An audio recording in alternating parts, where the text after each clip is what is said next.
अस्सलाम वालेकुम to everyone. जैसा कि आप लोग जानते हो सारे कि हमने आगाज़ लिया है 8th क्लास के चैप्टर्स को सॉल्व करने का, उसकी एक्सरसाइज की एक सीरीज़ शुरू की है उसके सॉल्यूशन की।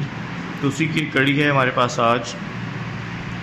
चैप्टर नंबर 4 है बायोटेक्नोलॉजी, और उसमें सबसे पहले हमारे पास MCQs हैं क्या the additional circular piece of DNA present in bacterial cell are called. कि बैक्टीरिया के सेल के अंदर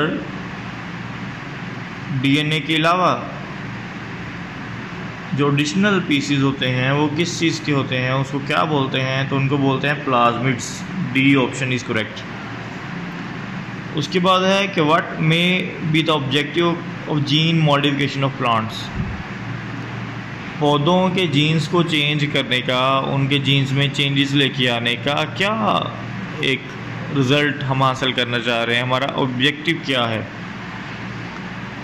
production of disease resistance plant, मतलब ऐसे पौधे बनाएं जिन पे बीमारियों का असर ना हो। Improvement in nutritional quality of plant, जो उसके ऊपर फल या सब्ज़ी लगती है उसकी क्वालिटी बेहतर हो जाए। Production of herbicide resistance plant, पौधों के ऊपर हर्ब्स का कोई असर ना हो।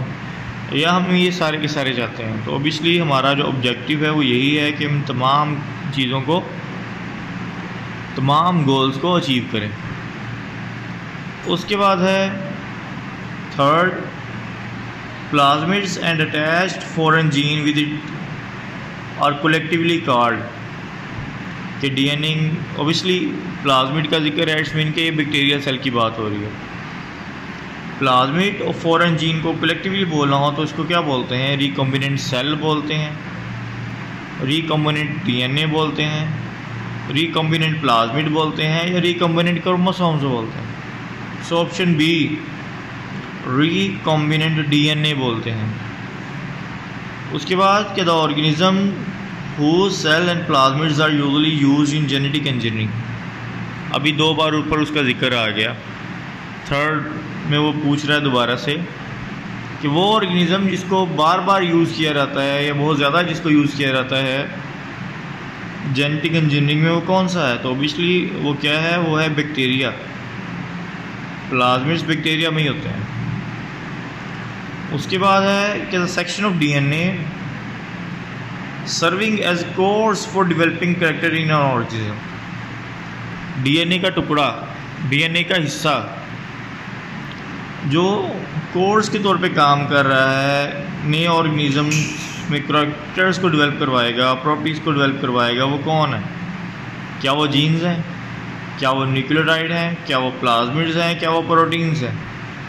सो ऑप्शन ए, जीन्स।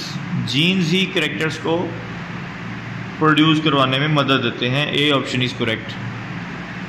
उसके बाद है 6 MCQs। Which one of the following is not a biotechnological product. इनमें से कौन सी बायोटेक्नोलॉजिकल प्रोडक्ट नहीं है? ये हमारे पास बायोटेक्नोलॉजिकल प्रोडक्ट्स हैं। इंसुलिन है, वैक्सीन है, ग्रोथ हार्मोन है, बीटा एंडोर्फिन है, इंटरफेरॉन है। अब वहाँ जाके हम देखेंगे इनमें से कौन सी नहीं थी।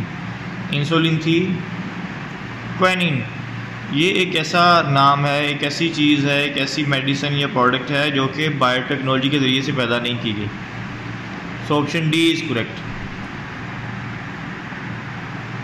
उसके बाद है कि how do genetic engineers get insulin for diabetic patient. एक मरीज़ है, उसको डायबिटीज़ है, उसको इंसुलिन चाहिए, उसको इंसुलिन के इंजेक्शन लगने हैं या लगते हैं। वो इंसुलिन उसके पास कहाँ से आ रही है?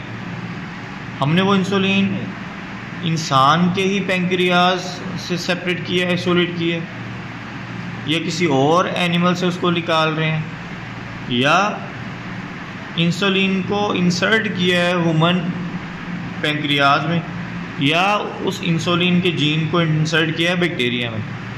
तो ऑब्वियसली उस इंसुलिन के जीन को हमने बैक्टीरिया में इंसर्ट किया और वो बैक्टीरिया हमें इंसुलिन बना के दे रहा है। उसके बाद है 8 why do genetic engineers use bacteria and genetic engineering, क्यों यूज़ करते हैं बैक्टीरिया ही क्यों? वजह, पहली वजह ये कि the chromosomes of bacteria is made of DNA protein. Yes, वो तो जो भी चाहे प्लांट है चाहे एनिमल है उसका क्रोमोसोम भी डीएनए प्रोटीन का ही बना होगा, ये तो कोई वजह ना हुई।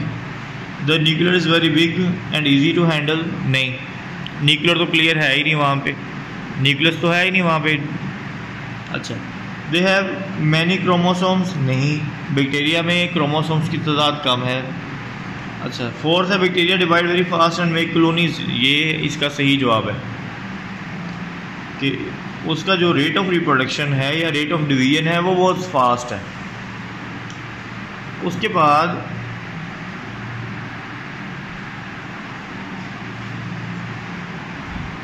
नाइन्थ है का a gene is inserted into bacterium by, bacteria के अंदर जीन को इंसर्ट कैसे किया जाता है? Tissue culture technique, fermentation, biodegradation, genetic engineering. So option D genetic engineering is the correct option. उसके बाद आ जाते हैं हम इसके एक्सरसाइज के शॉर्ट क्वेश्चंस के ऊपर। सबसे पहला है कि what is biotechnology, page number 37 जो कि इंट्रोडक्शन का पेज है, यहाँ पे लिखा हुआ है कि biotechnology is the use of living cells and organisms in product and process that can improve the quality of life।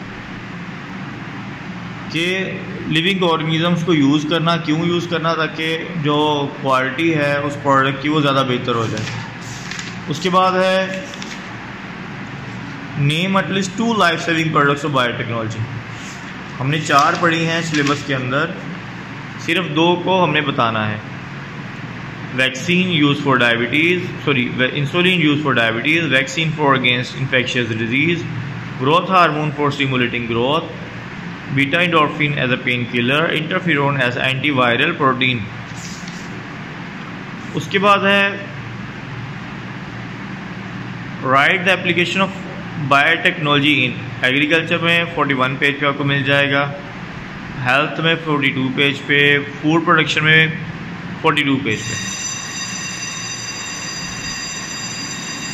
उसके बाद कंस्ट्रक्टिव रिस्पॉन्स क्वेश्चन हैं कि how can biotechnology be helpful in agriculture, ये पेज नंबर 41 पे मिल जाएगा agriculture वाला सारा topic.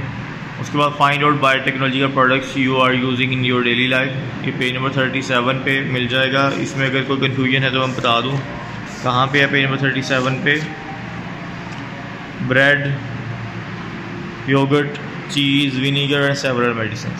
Thank you so much. Video को ज़रूर लाइक और शेयर कर दिया करें। अपना ख्याल रखें। अल्लाह हाफिज़।